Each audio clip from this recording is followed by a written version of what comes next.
یہ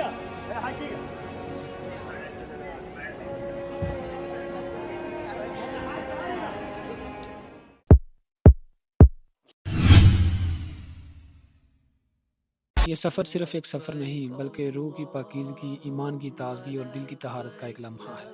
میری زندگی کا یہ پہلا سفر، اتنا حسین سفر کہ جس کا کبھی میں نے سوچا بھی نہیں تھا کہ یہ بھی میری قسمت میں ہوگا۔ یہ لمحات مجھے ہمیشہ یاد رہیں گے۔ ہم نے غسل کیا، احرام باندھا اور اللہ کے گھر کی طرف روانہ ہو گئے۔ گھر سے نکلتے ہوئے دل میں ایک عجیب سی کیفیت تھی۔ گاڑی میں بیٹھے اور ہم میقات کی طرف روانہ ہو گئے، جہاں پہنچ کر ہم نے نوافل وغیرہ ادا کیے، اللہ سے دعا کی، عمرہ کی نیت باندھی اور لبیک اللہم لبیک کی صدائیں بلند کی۔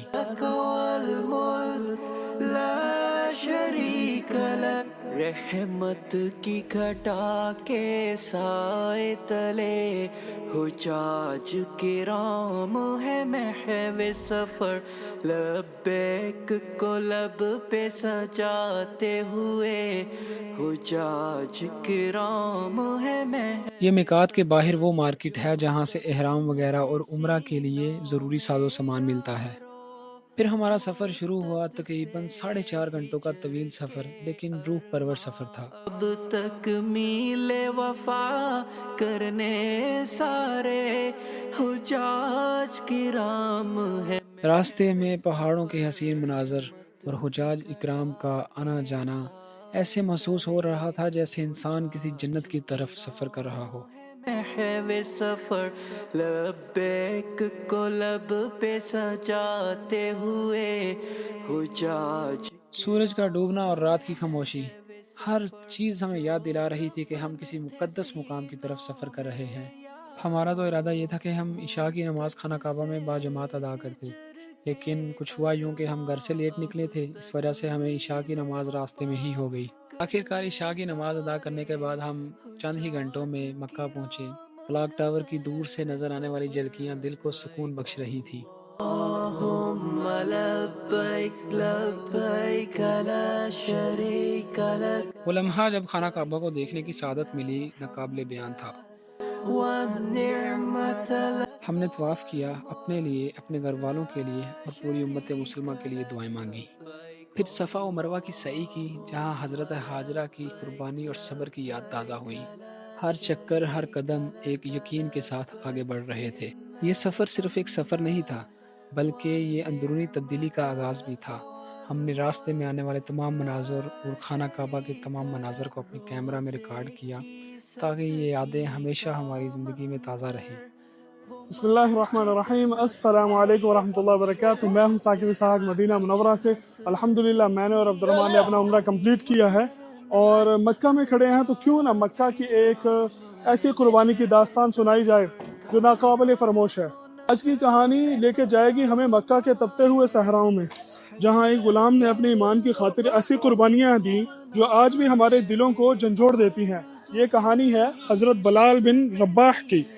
حضرت بلال بن رباح حبشہ کے ایک سادہ غلام تھے۔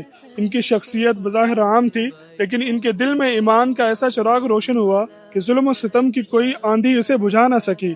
جب انہوں نے اسلام قبول کیا تو مکہ کے کفار کو یہ بات برداشت نہ ہوئی۔ ان کے آقا امیہ بن خلف نے انہیں سبق سکھانے کی ٹھان لی۔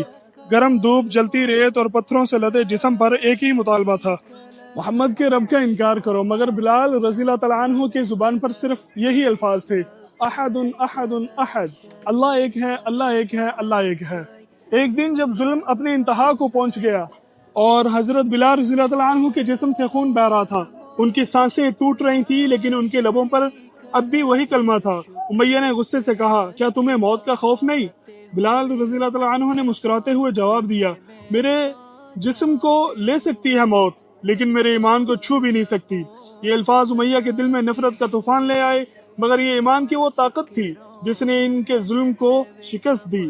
آزادی کا لمحہ جب حضرت ابوبکر صدیق رضی اللہ تعالیٰ عنہ نے یہ حالت دیکھی تو ان کا دل بھر آیا۔ انہوں نے کہا، امیہ سے اس غلام کی قیمت بتاؤ۔ امیہ نے ہنستے ہوئے کہا، یہ ایک بیکار غلام ہے مگر تمہیں مہنگا بیچوں گا۔ حضرت ابوبکر صدیق نے قیمت ادا کی اور کہا، آج بلال آزاد ہے اور وہ صرف اللہ کے بندے ہیں۔ آزاد ہونے کے بعد سیدنا بلال رضی اللہ تعالیٰ عنہ رسول اللہ صلی اللہ علیہ وسلم کے پاس آئے۔ ان کی آنکھوں میں آنسو تھے، مگر یہ آنسو درد کے نہیں شکر کے تھے۔ انہوں نے کہا یا رسول اللہ صلی اللہ علیہ وسلم، آج میں واقعی آزاد ہوں کیونکہ میں اللہ کے قریب ہوں۔ حضرت بلال کی زندگی ہمیں سکھاتی ہے کہ ایمان کی طاقت دنیا کے ہر خوف، ہر ظلم، ہر آزمائش سے زیادہ مضبوط ہے۔ ان کی قربانی آج بھی ہمیں صبر اور استقامت کا سبق دیتی ہے۔ ناظرین، اگر ہم حضرت بلال رضی اللہ تعالیٰ عنہ کی طرح اپنے ایمان پر قائم رہیں تو دنیا کی کوئی طاقت ہمیں اللہ کے راستے سے نہیں ہٹا سکتی۔ اللہ سے دعا ہے کہ اللہ ہمیں ان جیسا ایمان عطا کرے۔ جزاک اللہ خیرہ، آمین ثم آمین۔